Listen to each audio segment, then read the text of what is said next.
Complete our free webinar today.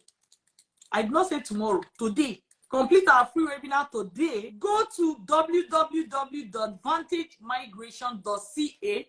Complete the webinar today.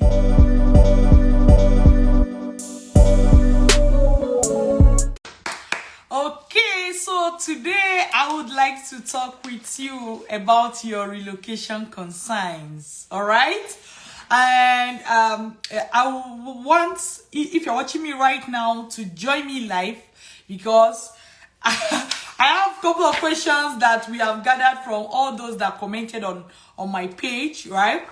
And there are many of them.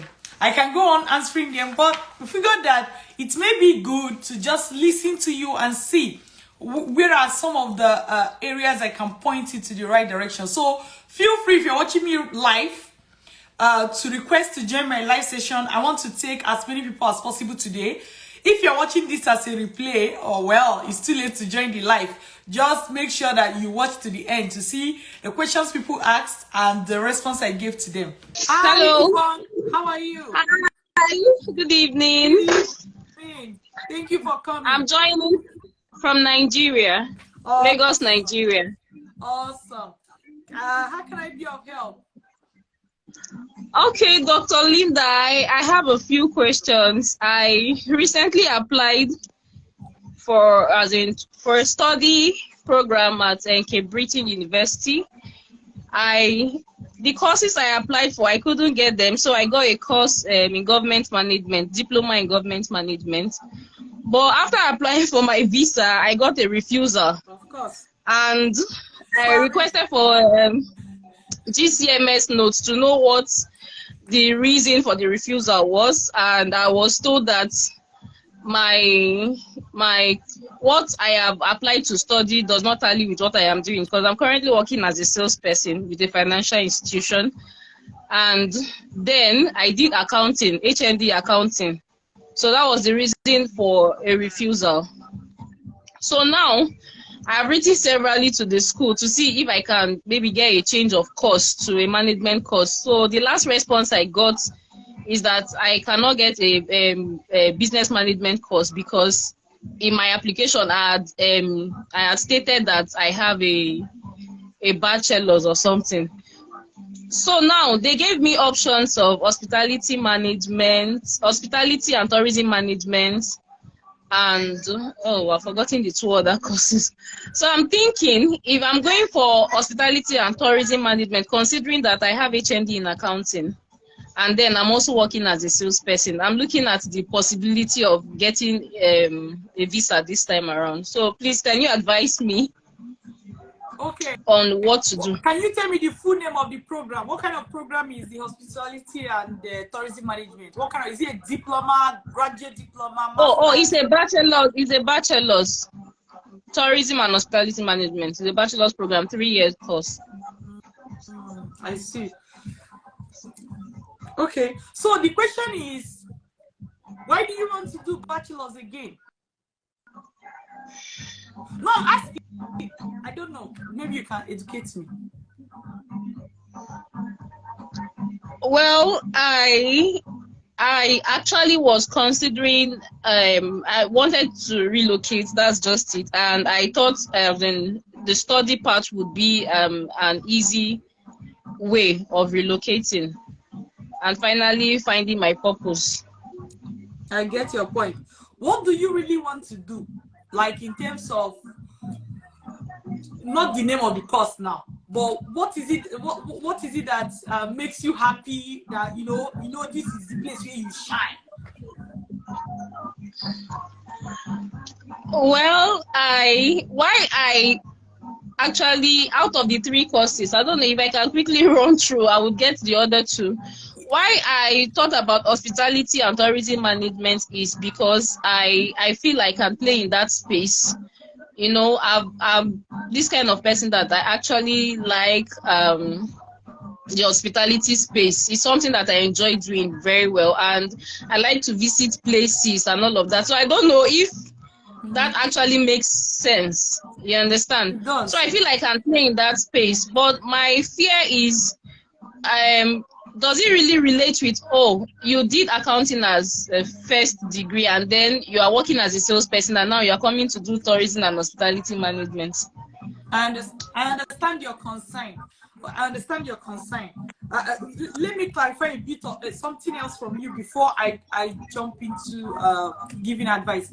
So I understand that's why you applied for the hospitality and tourism management, and you gave this answer when I say what is it that you like to do. So have you done anything in hospitality and tourism management before now? Yes, I have. Before now, I've been involved in several kind of events. I've actually worked in culinary space like baking and all of that. I've also been featured in several events like ushering jobs and all of that. And these are things I do as fun, you understand? So I've actually done one or two in hospitality space. Okay, that's excellent. I have another question for you. So I would imagine that this program is not on scholarship, right? No, it's not on scholarship. That means you are going to pay your fees for 3 years and you have the money to do so. Okay, yes, I'm going to pay my fees for 3 years. I have something I can start up with. Well, I'm married. I have a son and then a husband. So I'm looking at moving with my dependents. So my husband can also work to support me while I do the normal 20 hours, which is required of a student. I understand your point. That makes sense, because provided you have your 1 year school fees, that's what 1 year school fees and living expenses, that's what embassy is looking for. And you have that. Yeah. You have that. Yes. Okay, awesome. Yes. All right. So I understand that because you have a HND, there is that internal thing to want to go for a bachelor's. So if you get a bachelor's that is it's more like 3 years, so you feel like another program can just be 2 years. So if I go and do my 3-year program and get my bachelor's, then it solves that inner yearning for me to have my bachelor's degree, right? So that's one. So I understand why you will prefer a bachelor's over another program. Hold on to that explanation, because that is what I will need you to give to the embassy people. Okay. Hold on. The way, because sometimes we have this in our heart, but we're not able to say it out. So express it. Be like, why are you going for bachelor's again? You can just do a master's and things. So you have to explain why you are going for bachelor's and the inner yearning you have to have your bachelor's degree because of the way HNG is treated from the country where you come from and everything. Take note of that. Yeah.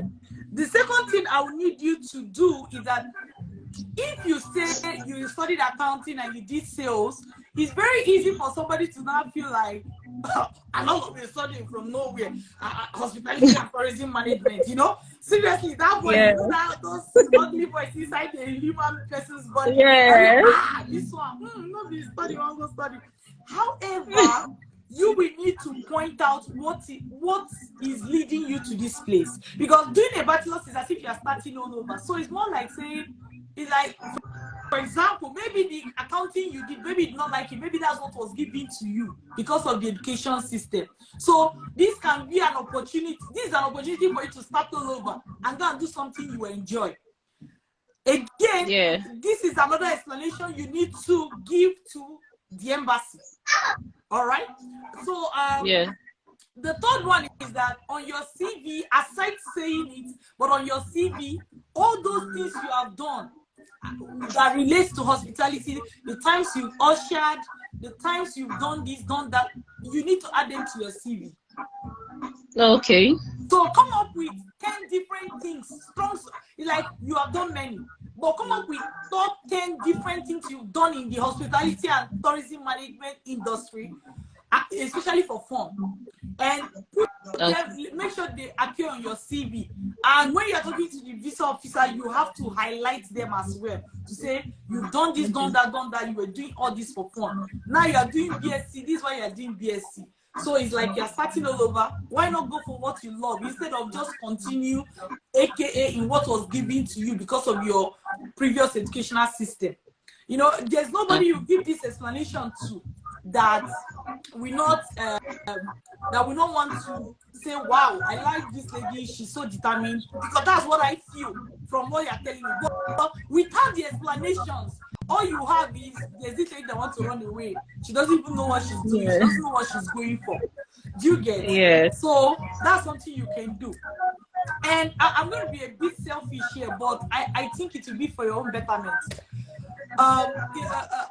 Since you already have admission and you have already gotten a visa denial, I would advise that you take our visa training before you submit your next application.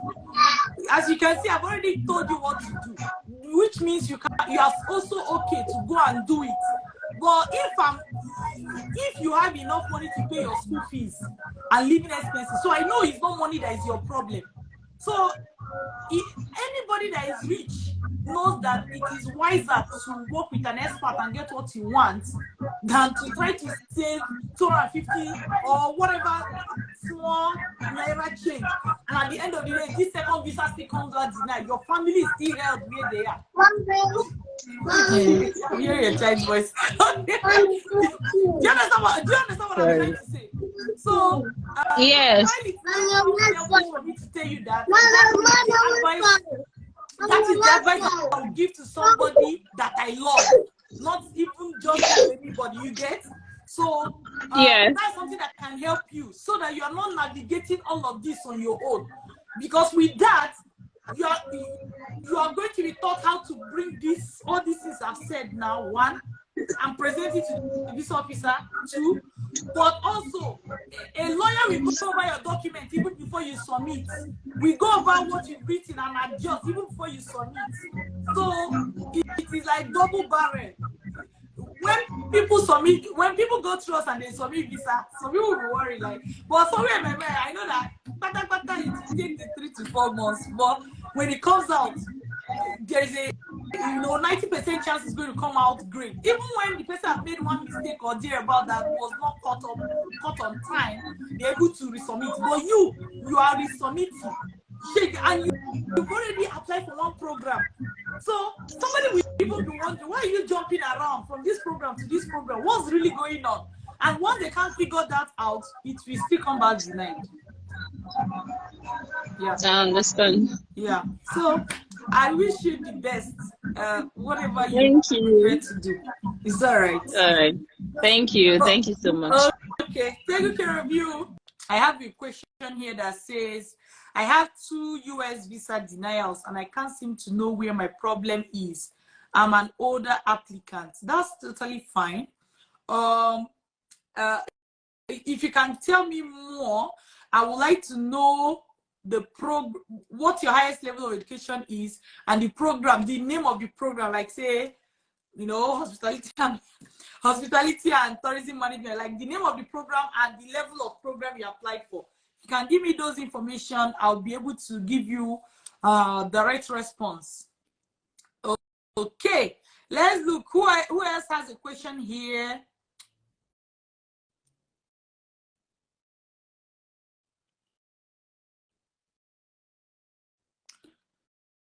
Okay, let me look at those that have requested to join. Okay, let me see. Prince, are you there? I'm trying to bring you on board.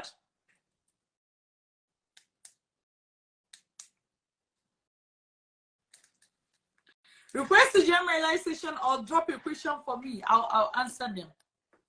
Okay, so I have another person here saying that she has HND and ND, yeah, in biology and microbiology. Currently works as a banker for 4 years. Is it easy for her to get? She's intending to do microbiology masters. Is it easy for her to get study visa since I now have a top up to BSc in biology recently with a 2-1, even with my 4 years experience in banking? Yeah, it's possible for you to do masters with your 2 years in bank, with your top up where you now have a bachelor's. Is a sign that you have continued in the microbiology line. So if you say you want to go and do masters in microbiology, is well in order. So will you be able to get visa? Yes, all things being equal. What I mean by all things being equal, meaning if you do every other thing right, they are not going to be denied you visa because you're going for master's in biology. All right, let's look at, drop your questions or requests to join my live session and let me bring you on board. Let's see who else is there. Trying to bring someone else.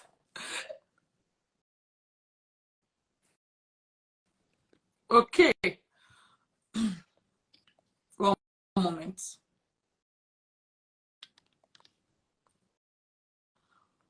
Okay. While we're waiting for someone to join, I can go ahead and look at some of the questions that we have here. Someone is saying, I have an master's in education. Can I get a PhD or can I apply for another master's? You can do any of them, really. If you have a master's in education, yes, you can go for PhD in education related field, but also you can go for masters, any other masters in another area, or another area that complements what you already have. There are other programs you can apply for, but in answering that question, whether the person who has masters in education can go for PhD or can apply for another masters, the answer is yes. All right. Okay, so we have another question.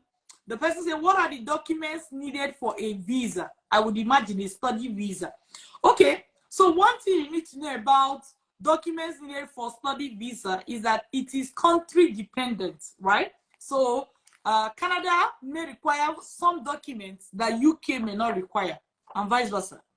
America may require another type of documents that Canada does not require. Same for Australia, same for Germany. Different countries have different study visa document requirements. Yeah, there's certainly an overlap, right? Because, for example, let's say you want to go for study visa, surely we know you're going to need your admission letter, right? So there's an overlap, but different countries have something different, and that's something to take note of. Let's look at who else is here to join my session. I'm trying to add Florence. Let's see if she can join. Okay, the next question I have here is, what is the process of getting a scholarship? Whoa, okay. There are different kinds of scholarship, full scholarship, partial scholarship, you know, scholarships that they're different kinds. Now, there's no one way to get it, because some scholarship we need you to apply, others will come automatically once you get your admission, right? Others we need you to do more like, you know, multiple layers of interviews. So when you ask what is the process of getting a scholarship, is a bit tricky to give a one size fits all answer. But one thing you need to know is that if you are looking to get a scholarship, it is possible. That is one of the things we train people on, how to go about it. Because in case of how to go about it, we train you on how to go about it. We don't just start from day one and say, oh yeah, go, this is how to apply, go and apply. No, there are so many processes in between for you to then narrow down to, you know, the course you are going for, the country you are going to, the schools that have that course, you know, so many other things. So we definitely can show you the step-by-step process of the how. All right, that's why I would invite you to start by attending our free webinar today. Go to www.vantagemigration.ca. 3 things you need to do. Number 1, complete the webinar. Once you complete the webinar, you are going to be given a link to check your eligibility. Number 2, check your eligibility. Some people will check the eligibility and they will not qualify. Others will check the eligibility and they will qualify. If you qualify, then you're going to see our contact details, which you can use to email us for any other question or concerns you have, and we'll take it up from there. All right, so those are the 3 steps I want you to take advantage of today. Go to www.vantagemigration.ca. Okay, let's see who else is requesting to join my live session. I've been adding a lot of people, but they've not been able to come. Let's look at the questions people are asking. Okay, a question says, can I get a sponsor from university I'm applying to for funds? Yes, there are ways that you can get a school to pay your school fees and pay your living expenses. You can certainly, like some universities will become your sponsor. Definitely. All right. Okay. Let's look at the next question that somebody has.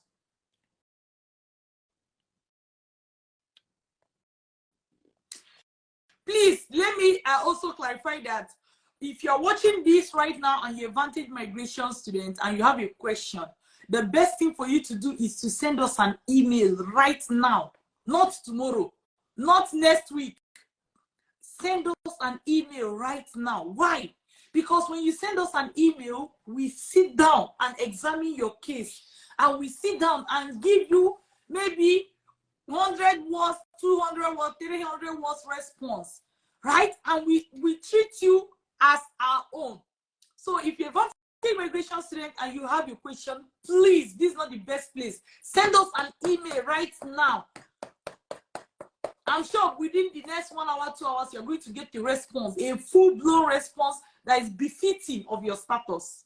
Send us an email right now, which I know you know the email address. If you don't know the email address, email the same place you had to email when you registered for our program. That's the email address. So I know you already know it. All right? Let's look at more questions.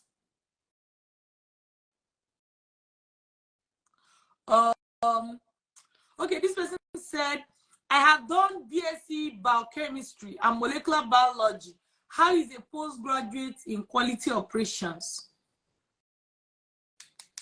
Maybe you can explain to me more what you mean by quality operations. I can't wrap my mind around what the course is about. All right, let's look at more questions.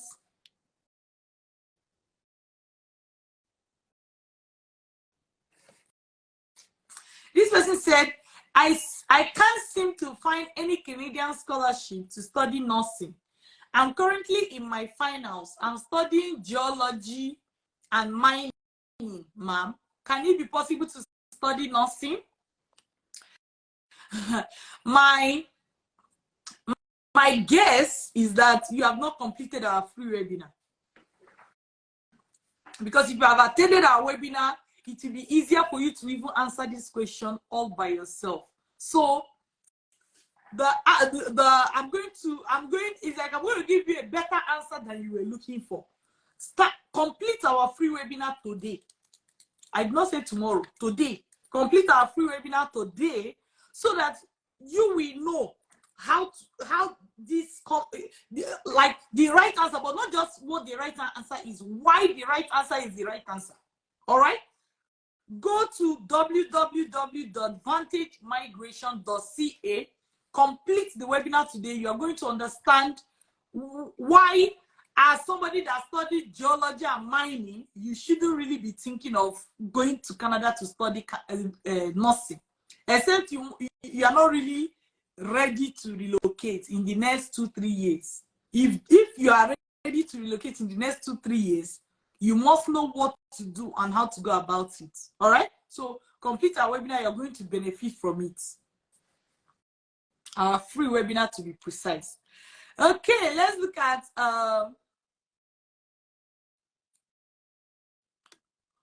other people's question.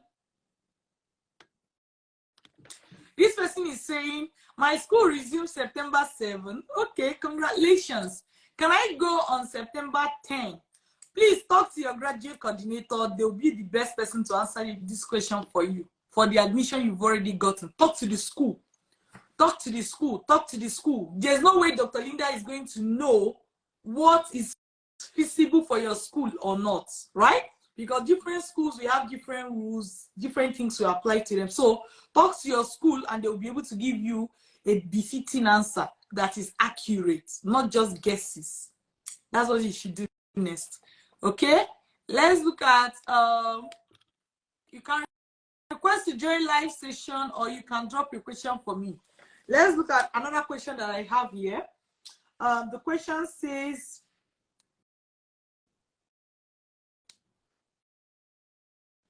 apart from study, how else can I relocate to Finland? I don't know. I don't know. Seriously, I don't know. You can't believe it, right? I don't know. So I know that you can relocate to Finland through the study abroad route. I don't know how else you can relocate to Finland. Okay, so perhaps you're going to find someone else who handle things like that, other ways to find out. Also, Google it. Maybe just ask Google, aside study, how else can you relocate to Finland? And let's see what you get. Can we do that assignment right here now? See if we can find an answer for the person. Let's do it. Who is ready to help us search Google and then give us a summary of the answer that they got? You can type it here. Please quickly search Google right now. Let's see the person to get the answer, which is aside. Let me read the question again. Apart from study, how else can I relocate to Finland? Please search Google. Search Google right now, please.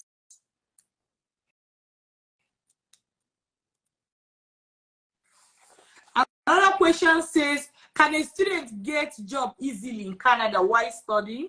Why I can't speak for everybody, but I know that myself and so many other people, when we're studying, we're able to get a job. So getting job as a student is 100% very possible. Getting job as a student is 100% possible. All right. So the question is, apart from study, how else can someone relocate to Finland?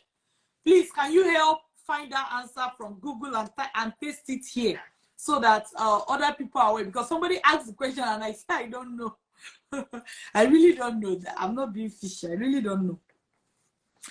Another question here says, is it easy for one spouse to get a job if they relocate with you? Okay, yes.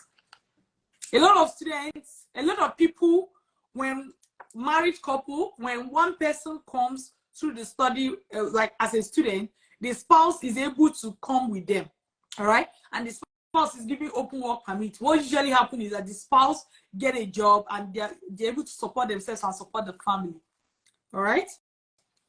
So yeah, your spouse can get a job. Let's go to the question. The question says, what is the age limit to relocate? You don't emphasize on age enough to people who are 40 years old. Oh my God. If you are 40 years old, you're not old though. You are young. You are middle-aged. Who is making you feel like you're old? You are middle-aged, okay? So sometimes I've talked about having a classmate that was 45 years old, having another classmate that was 55 years old, a woman. The 45-year-old one was a man, right? At the PhD level, right? So going abroad to study via the study abroad route, relocating abroad via the study abroad route is not age sensitive. That's one good thing about it. So whether you are, 40, 50, 42, 47, 52, 55, 57, it doesn't matter. Nobody is going to tell you,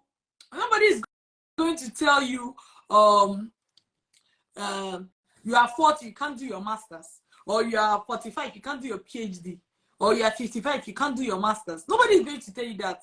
There is no school that say that you can apply for their program because of your age. So age does not matter. All right. Then I saw another question here where somebody is was asking, please, what's the minimum wage of Canada, please? Well, I will tell you something interesting. Canada has plus or minus 13 provinces. I'm keeping it simple so that it's easier for you to understand. And all these different provinces have their own minimum wage. So you don't really have like, for example, say Canada minimum wage. For example, in Ontario, the minimum wage is different from Quebec minimum wage. You get? So different countries, different provinces in Canada have their own different minimum wage. All right? So it's not a one size fits all. And if you have a specific province in mind, type it on Google. So, for example, let's say you want to find out the minimum wage of Ontario. Just say What's the minimum wage of Ontario? Right? And you're going to find it. Ontario, Canada. Let's see, are there more questions that you would like me to answer? All right, so we're going to call it a day. Well, I decided to come and answer questions and talk to you heart to heart.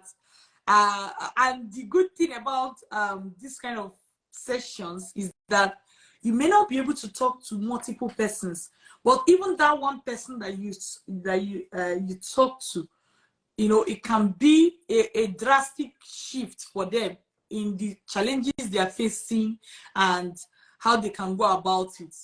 All right. For example, I remember speaking to Ubong at in this video. Maybe she's still watching us here.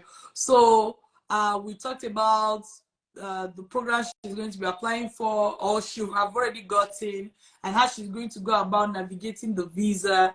And I was able to talk to her. I have no doubt that conversation, no matter how small, is going to make a huge difference for her if she actually listen to what I said and implement the directions that I gave.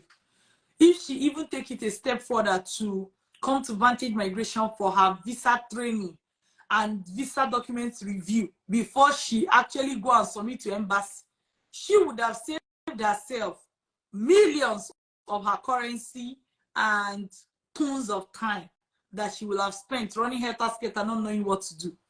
And it's very easy for someone to say, hey, I don't want to register for any program. But the thing is, you are entering into a project or an adventure that is going to cost you millions. Why wouldn't you take out a tiny piece of it and equip yourself with the knowledge you need to make this multi-million, she's a Nigerian, so multi-million naira adventure a success? Do you see? So it is not a bad advice to advise that person that this multi-million naira adventure you want to take on, pay for knowledge and work with experts so that you come out successful. Will you say that is a wicked advice? That's not a wicked advice. It's an advice that somebody that loves you will give you. And anybody that tell you that just go and be wiggling it, before you know it, you have paid school fees, the school have not refunded you, visa did not come out. 1 year time, your family have not relocated, you have not relocated, you are frustrated, your marriage is crashing. Right? That's not the best. That's not the best. Equip yourself with knowledge so that that multi-million naira project or multi-million thousands of CDs or whatever currency, shillings, SEPA, whatever currency you use, is still a lot. Even if you are going on full scholarship, sure, you buy flights, you do this, you do that, you apply for visa. Even to apply for the visa is money. Guarantee that process by increasing your knowledge is a good advice for you. And if you are just about to start, I would advise you to start today by registering for our free study abroad webinar. Go to www.vantagemigration.ca. And for people who already maybe you've got some admission, you can send us an email, include your admission letter, right? We'll be able to look at you and say, okay, this will work, or you are in for a bad journey, right? We'll be able to give you initial feedback, and you'll be able to attend our free visa webinar and everything. And if you so decide, you can even take the visa training. It's for your own good, right? It's for your own good. Anyways, let's call it a day. Take good care of yourself till I see you again.